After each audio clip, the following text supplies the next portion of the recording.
34쪽 보겠습니다.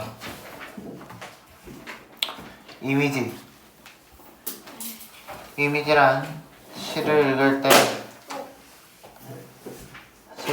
때 독자의 마음속이나 머릿속에 떠오르는 영상이나 감각을 말한다.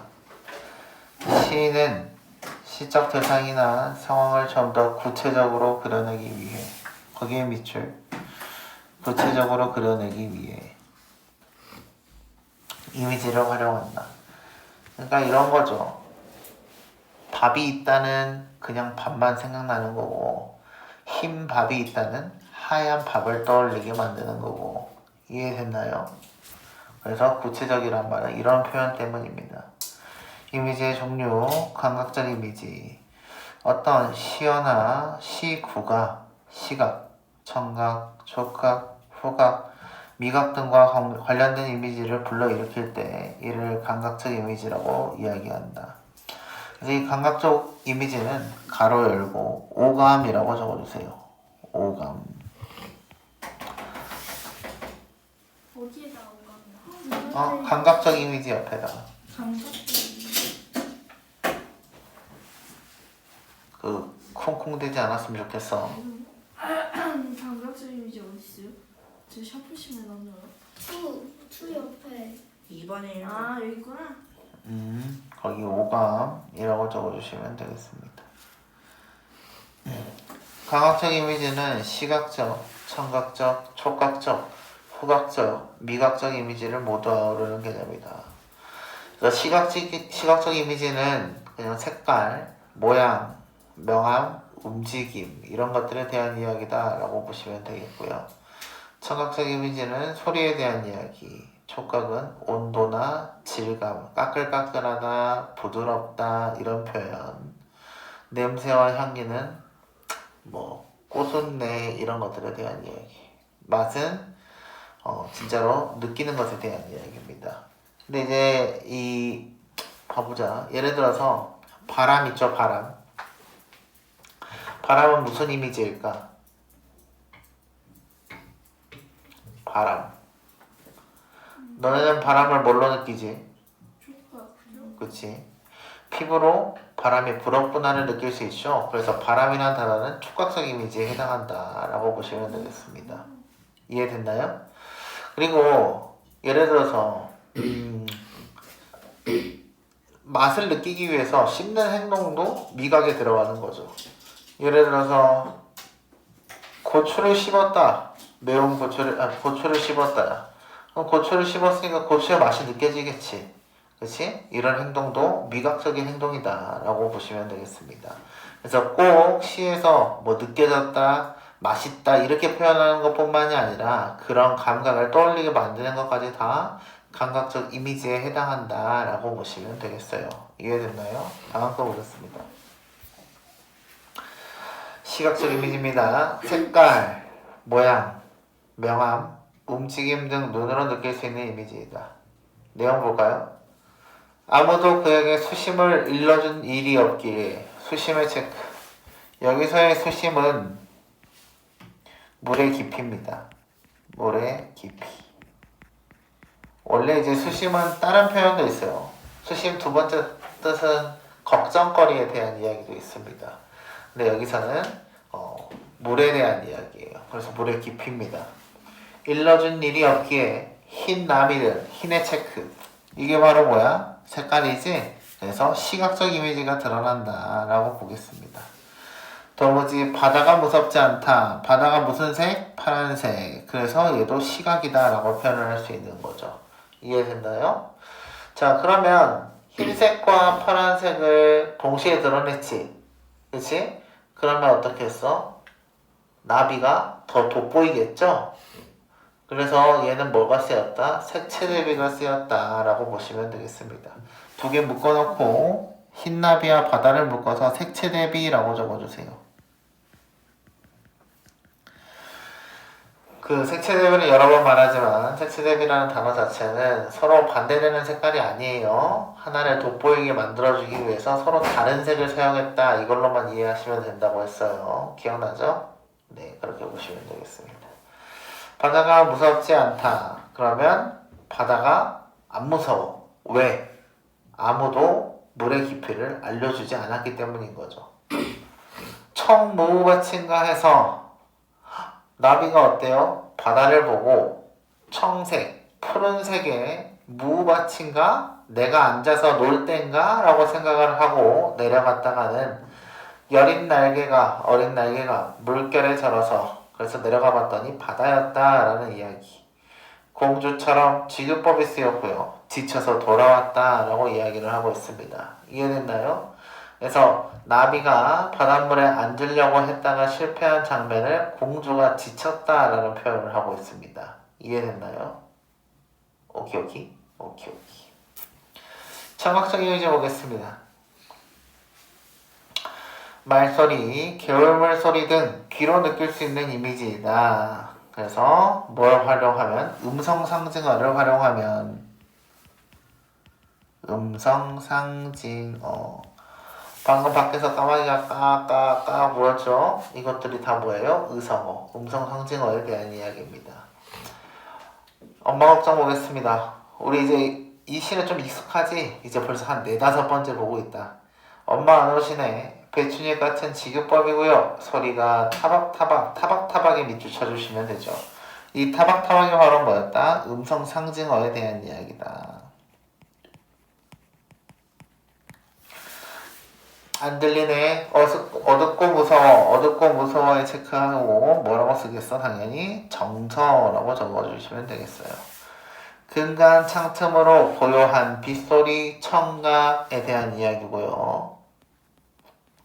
빈방에 혼자 엎드려 훌쩍거리던 이라고 했으니까 외로움에 대한 이야기였구나 라고 보시면 된다라고 이야기를 했습니다. 여기까지 이해됐죠? 다음 촉각적 이미지 보겠습니다. 따뜻함, 차가움, 까칠함, 부드러움 등 피부로 느낄 수 있는 이미지이다 라고 이야기를 하고 있습니다. 내용 볼까요? 나는 한 마리의 짐승, 나의 동그라미. 뭐라고 쓰겠어요? 화자라고 적겠죠? 표면적 화자에 대한 이야기.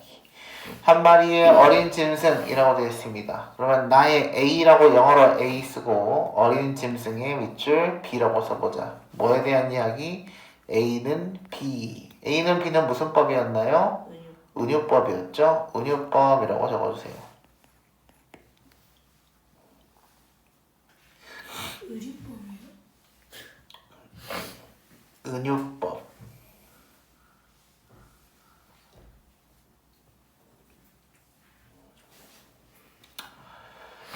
젊은 아버지의 서늘한 옷자락에 서늘었다 차갑다에 대한 이야기죠. 그래서 이게 촉각으로 흘러가게 되는 거고요. 열로 상기한 볼. 열로 상기했다는 말은 뭐예요? 열이 올라서 얼굴이 붉긋붉긋해졌다 이 이야기입니다.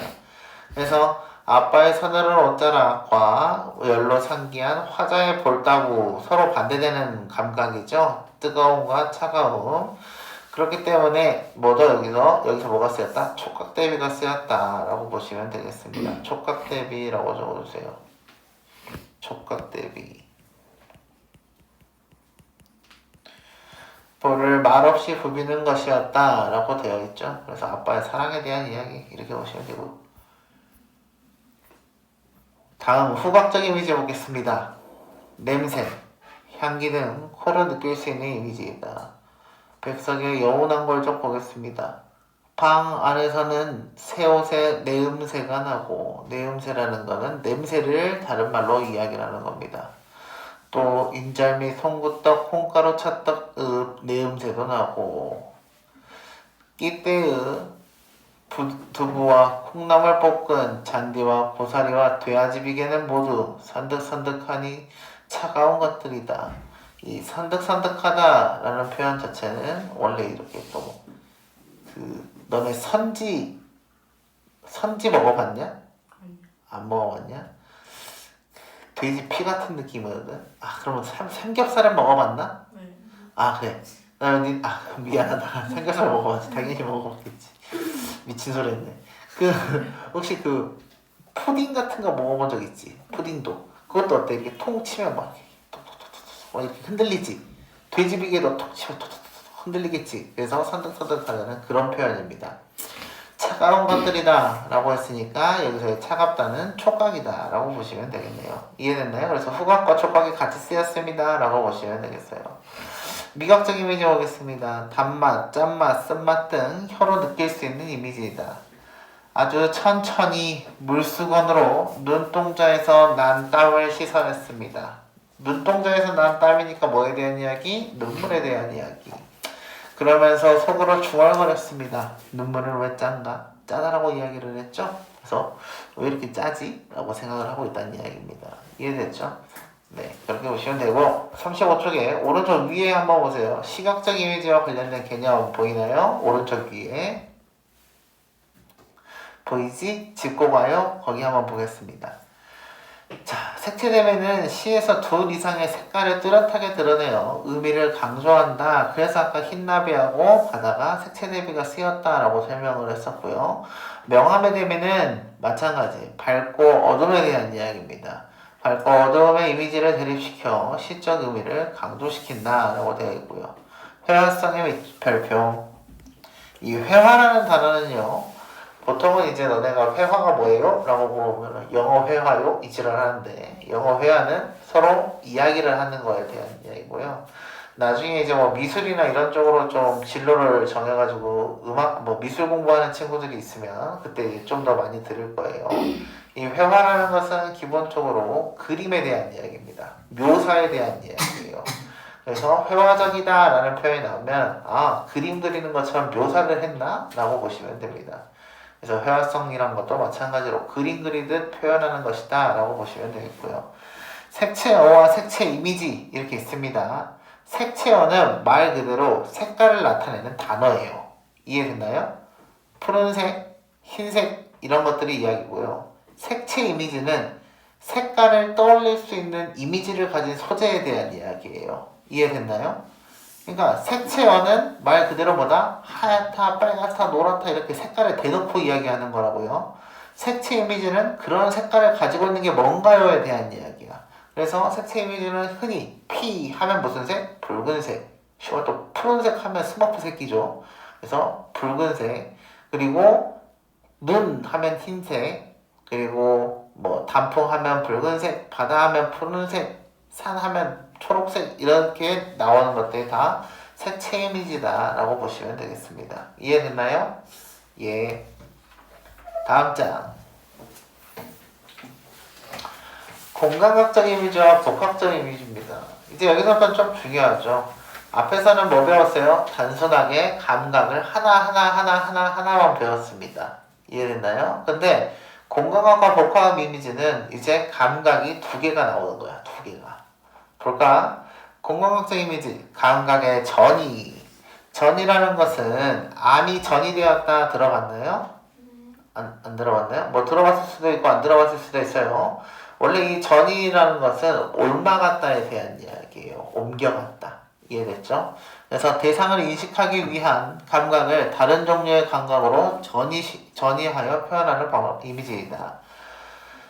볼게요. 얘는 뭘 말하냐면 원래 표현하고 싶은 건 뭐에 대한 이야기지? 얘를 뭘로 표현한 거지? 라고 보기 좋습니다. 볼게요. 과수원을 지나온 달콤한 바람.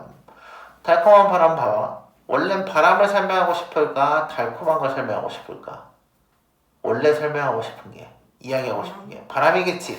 아까 바람 뭐였죠? 촉각이었죠. 촉각을 어떻게? 맛으로 느껴지게 표현을 했죠? 그래서 이게 바로 뭐예요? 촉각의 미각화가 되는 거죠. 이해됐나요? 촉각의 미각화라고 적으세요. 그래서 원래 표현하고 싶었던 촉각을 미각으로 표현했다 했으니까 촉각의 미각화입니다. 근데 만약에 이거를 미각의 촉각하다라고 말을 하면은 틀리게 되는 거예요. 이해됐나요? 미각의 촉각화는 아니에요. 꼭 기억하세요. 자, 그래서 미루나무 손을 손들을 흔들어. 자, 미루나무에 손이 있어 없어? 없지. 그러니까 여기서 뭐예요? 의인법이다 라고 보시면 되겠습니다. 의인법. 차르르 밑줄. 뭐에 대한 이야기? 음성 상징어에 대한 이야기입니다. 내 겨드랑이에도 간지러운 새 이파리가 돌고 라고 되어 있죠. 그래서 이제 이 내용은 나중에 보시면 알겠지만 강물에 비친 본인의 모습을 그 뒤에서 나뭇잎이 이렇게 흔들흔들거리는 거를 날개가 돋쳤다라고 표현을 하는 거예요. 뭐 그냥 그런 것 같다고 넘어가시면 됩니다. 일단 다음 복합적 이미지 보겠습니다. 두 가지 이상의 감각을 나란히 늘어놓는다의 체크.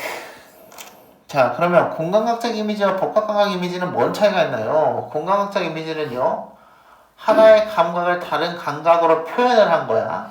여기까지 이해됐지? 복합적 감각은 뭐라고? 단순한 나열에 대한 이야기입니다. 그러니까 뭐가 뭘 꾸며주고 이런 게 없어. 볼까?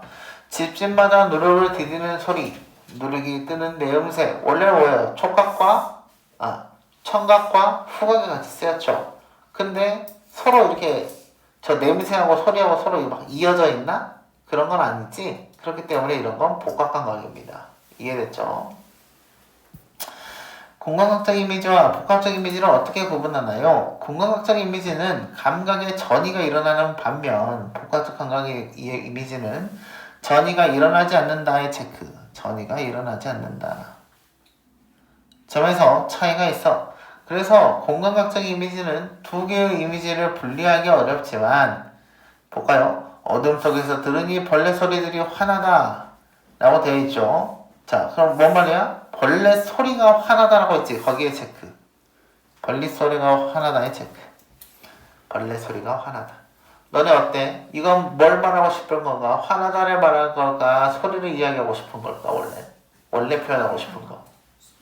소리를 원래 표현하고 싶은 거지. 이해돼? 소리가 환하게 느껴진다라고 이야기를 하는 거지. 그러니까 소리를 원래 표현하고 싶었던 거예요. 그래서 벌레 소리가 환하다는 청각을 뭘로 표현한 거예요? 청각을 눈으로 보이게 시각으로 표현한 거죠.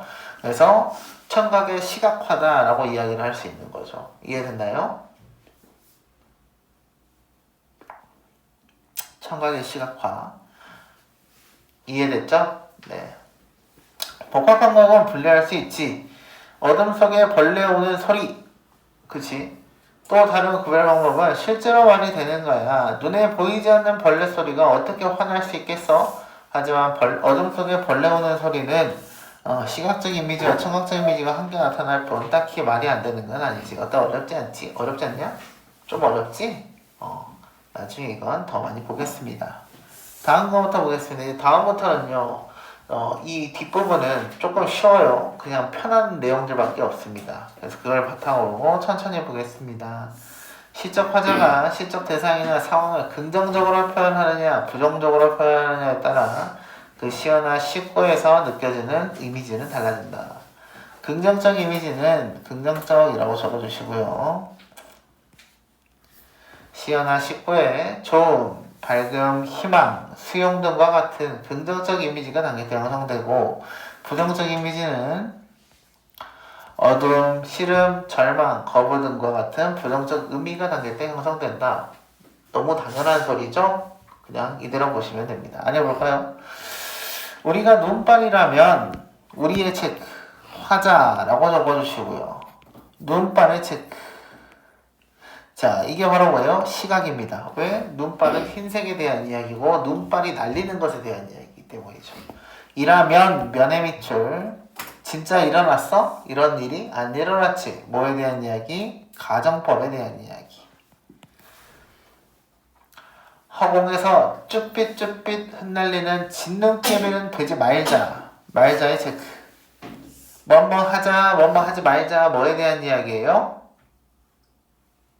청유문이죠. 청유 라고 적어주세요. 청유는 뭐라고? 레츠의 의미라고. 밥 먹자 라고 했으면 레츠에 대한 이야기죠. 그래서 청유.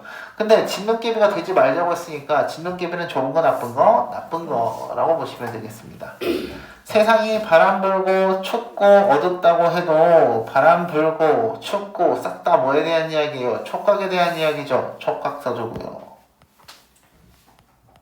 어둡다고 해도 뭐예요? 시각에 대한 이야기죠. 그러면 이 세상은 살만한 세상인가? 안 살만한 세상인가? 안 살만한 세상이지. 그러니까 여기서 말하는 세상이 바람 불고 춥고 어둡다라는 이야기는 뭐에 대한 이야기예요? 시련에 대한 이야기구나. 시련이라고 적어주시면 되겠습니다. 부정적인 현실에 대한 이야기죠. 사람이 사는 마을 가장 낮은 곳으로 따뜻한 한방눈이 되어 내리자 라고 되어 있죠. 따뜻한 뭐 촉각적 이미지, 한방눈 뭐 긍정적인 이미지. 그래서 진눈깨비는 구린 거, 힘드니까 뭐하자 한방눈이 되니까 한방눈은 좋은 거 이렇게 이야기를 하고 있습니다. 이해됐죠? 네, 상승과 하강의 이미지 보겠습니다. 상승의 이미지는 날아오르다, 솟아나다, 일어나다, 떠오르다처럼 낮은 곳에서 높은 곳으로 올라가는 듯한 느낌을 주고요. 하강의 이미지는 가라앉다, 떨어지다, 내려오다, 주저앉다처럼 높은 곳에서 낮은 곳으로 내려가는 듯한 느낌을 주는 이미지이다. 보겠습니다. 푸른 하늘에 닿았듯이 푸른 시각이라고 적어주시고요. 하늘에 닿았듯이 세월을 불타고 울뚝 남아서서 우뚝의 체크 남아서서 체크. 그래서 이것들 때문에 뭐다? 아, 얘는 상승의 이미지구나 라고 볼 수 있겠습니다. 차라리 봄도 꽃피지 말아라. 말아라의 밑줄. 명령에 대한 이야기죠.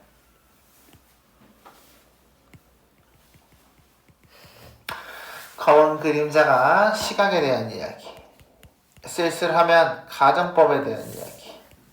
마침내 호수 속 깊이 거꾸러져 뭐예요? 죽음에 대한 이야기입니다. 그래서 우뚝 나와서는 건 뭐야? 하늘을 향해 손을 뻗었기 때문에 뭐에 대한 이야기? 상승의 이미지. 근데 그랬던 나무가 어떻게 호수 속으로 깊이 거꾸러진다 라고 했으니까 뭐에 대한 이야기? 하강에 대한 이야기라고 보시면 되겠습니다. 이해됐나요? 네. 차와 바람도 흔들지 못해라, 못할 것이다 라고 이야기를 하고 있는 거죠. 못해라는 명령이 아닙니다. 여기서는. 이해됐지? 알겠지? 오케이. 다음 거 봅시다.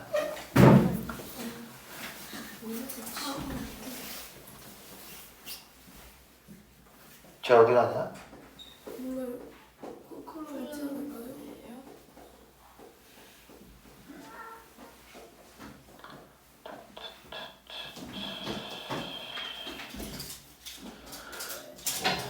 야, 얘들아, 이거 내가 영상 준 거 복습하지?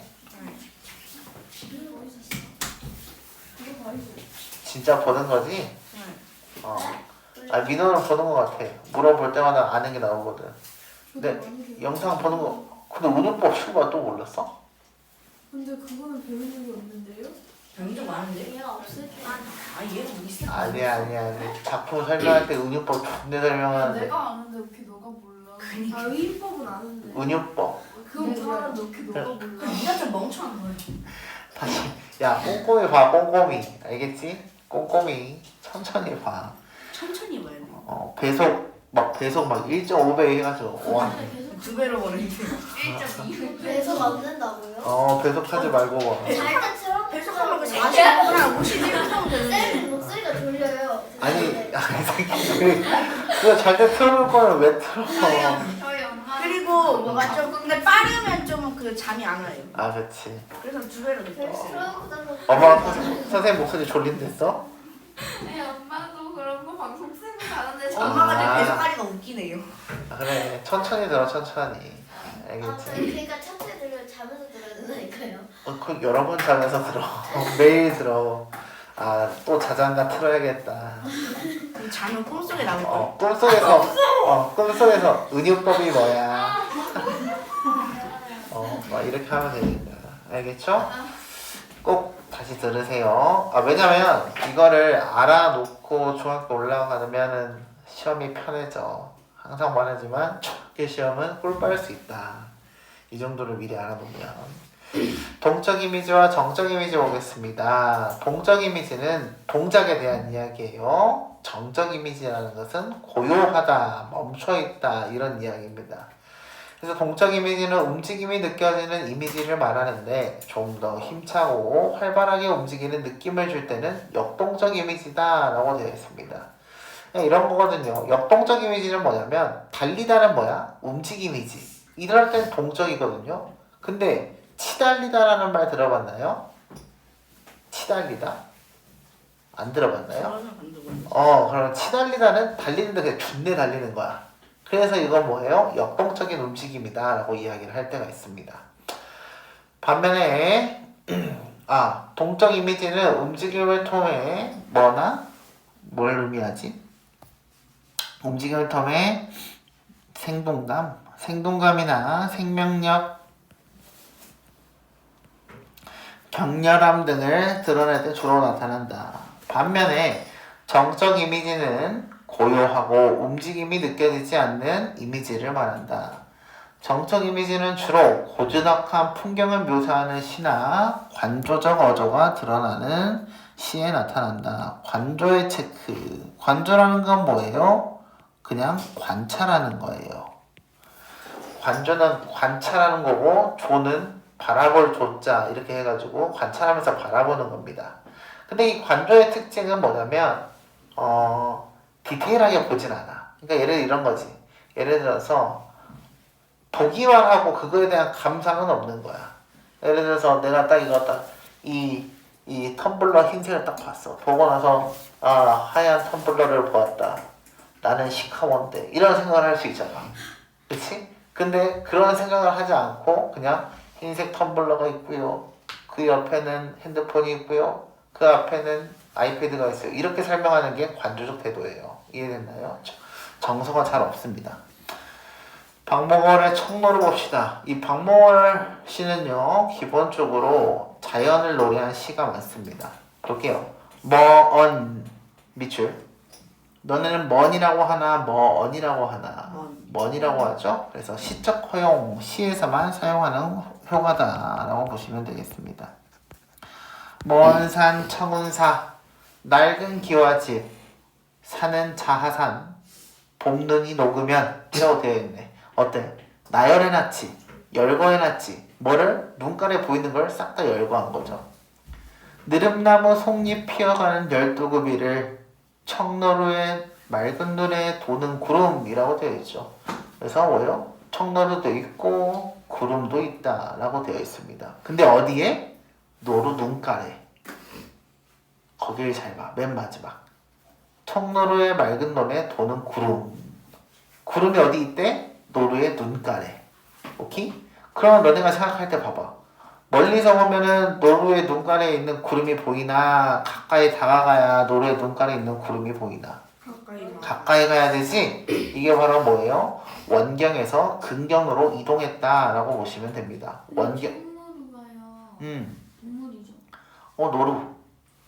그래서 원경에서 근경이라고 적어볼까요? 원경에서 근경.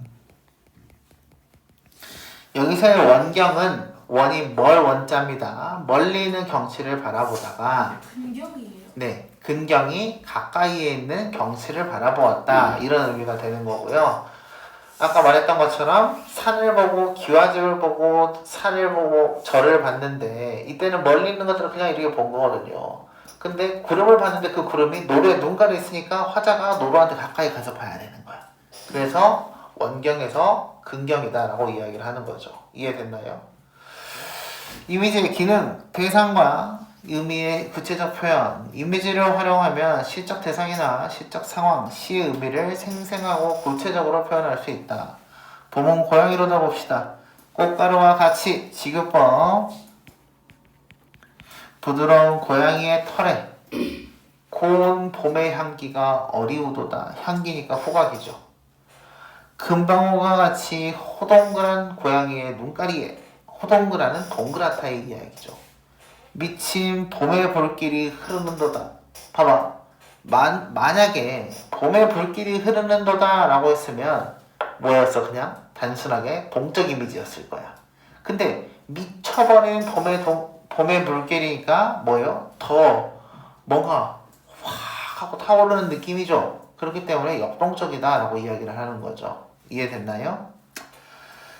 자, 고요히 다물은 고양이의 입술에 입 다물었다 고요하다라고 했으니까 청각에 대한 이야기. 고양이의 입술이 다물었으니까요. 그게 눈가리로 보이는 거죠. 시각이죠. 포근한 봄 졸음이 떠돌아라의 체크. 이건 뭐에 대한 이야기? 명령에 대한 이야기인가? 아니지. 감탄에 대한 이야기죠. 감탄, 영탄이라고 적어주세요. 날카롭게 쭉 뻗은 고양이의 수염에 푸른 봄의 생기가 뛰놀아라 라고 되어 있죠. 그래서 뭐 시각 이렇게 보시면 되겠고요. 뛰놀아라 라고 했으니까 얘도 명령은 아니고 뛰노는구나 라고 해석해야 되니까 이것도 감탄이다 라고 보셔야겠습니다. 이해됐죠? 다음 정서와 분위기 보겠습니다. 이미지는 환기의 동그라미 칠까? 환기라는 단어 별표. 우리 환기하면 뭐가 떠올라요? 그치, 공기를 환기시키는 게 떠오르지. 그러면 그때의 환기는 뭐야? 전환에 대한 이야기야. 바뀌는 것에 대한 이야기지. 근데 문학에서 환기라고 하면은 그 전환을 생각하면 조정. 안 돼. 알겠지? 문학에서의 환기는 뭐예요? 단순히 떠올리다에 대한 이야기입니다. 이해됐죠? 그래서 떠올리다라고 거기 떠올리다라고 쓰세요. 떠올리다. 문학에서의 환기는 뭐다? 떠올리다다 라고 보셔야 돼요. 자, 이미지는 시적 대상이나 상황을 구체적인 감각이나 느낌으로 그려내는 것이므로 대상이나 상황과 관련된 화자의 정서와 분위기를 독자의 대가리에 잘 떠오르도록 하는 환기하는 역할을 한다. 그래서 떠올리다라고 이야기를 한 거죠. 이해됐죠? 근데 이걸 왜 전환으로 보면 안 되냐면 전환이면 뭐예요? 전환의 뜻은 내가 뭔가를 생각을 하고 있었어. 근데 얘를 봤더니 생각이 바뀌었어에 대한 이야기지. 이해됐어? 근데 그냥 떠오르다는 뭐야? 나는 아무런 생각이 없어. 문해야. 근데 뭘 봤더니 뭔가가 떠올랐어요. 이렇게 했으니까 떠오르다는 표현이 더 맞는 거예요. 이해됐나요? 자, 넓은 벌 동쪽 끝으로 옛 이야기 지줄되는 실개천이 회돌아가고, 실개천이라는 거는 얇은 개천, 냇물에 대한 이야기입니다. 냇물이 회돌아나간다 라고 했으니까 동적인 이미지 이렇게 보시면 되겠고요. 얼룩배기 황소, 얼룩배기니까 얼룩얼룩한 게 눈깔로 그려지죠, 머릿속에. 그래서 시각적 이미지, 해설피, 금빛 게으른 울음을 우는 곳이라고 되어 있습니다. 금빛 게으른 울음의 체크, 금빛 게으른 울음. 원래는 울음을 표현하고 싶은 거예요? 금빛을 표현하고 싶은 거예요? 울음을 표현하고 싶은 거죠? 그래서 청각을 어떻게 눈깔이 보이게 금빛 색깔이에요 라고 했으니까 뭐다? 청각의 시각화다 라고 보시면 되겠습니다. 이해됐죠? 그곳이 차마 꿈에는 이칠리아의 체크. 물어봤니? 궁금하니? 안 궁금하지? 뭐에 대한 이야기? 서리법에 대한 이야기. 다음 시어의 함축적 등대 봅시다. 이미지는 시적 상황이나 시적 대상이 지닌 의미를 압축하여 드러내기 때문에 시어의 함축성을 증대한다. 증대라는 것은 커진다 이야기. 함축성이라는 건 뭐예요? 포함하는 어떤 상징적 의미들에 대한 이야기입니다. 포함하는 의미 이렇게 보시면 되겠죠. 그래서 이런 거예요. 우리가 그냥 눈이 왔다 하면 어때? 그냥 우리 눈이 온 거지. 그치? 근데 눈이 왔다. 모든 것이 사그라져 들어간다. 우리에게 남은 것은 하나도 없다. 이런 표현을 썼어. 그러면 이때의 눈은 뭐야? 생명력을 앗아가는 시련이 되는 거죠. 그렇기 때문에 이럴 때 함축성이 생긴다라고 이야기를 하는 거예요. 보겠습니다. 흰 체크 시각. 보라 체크 시각. 수수꽃 눈 시린 유리창마다 톱밥난로가 지펴지고 있었다. 유리창 눈이 시려있다니까 차가운 톱밥난로니까 따뜻하게 지금 불이 지펴졌죠. 금음처럼 지교법이고요. 몇층 자고 몇층 감개의 쿨럭이고. 이 사람들은 어때? 행복해 보이나? 아니, 톱밥난로 하나에 의지해서 겨울을 나고 있죠. 가난한 평범한 사람들입니다. 그리웠던 순간들을 생각하며 나는 한 줌의 톱밥을 불빛 속에 던져주었다. 불빛 속에 뭐 했대? 톱밥을 던졌대. 톱밥을 던지면 어떻게 돼? 더 잘 타겠지. 불이 더 많이 타겠죠. 그래서 뭐예요? 그 사람들이 따뜻하게 지냈으면 좋겠다 하는 마음에서 톱밥을 던졌다. 배려에 대한 이야기 이렇게 흘러가시면 되겠죠. 이해됐나요? 자, 그래서 숙제는 38쪽, 39쪽까지입니다.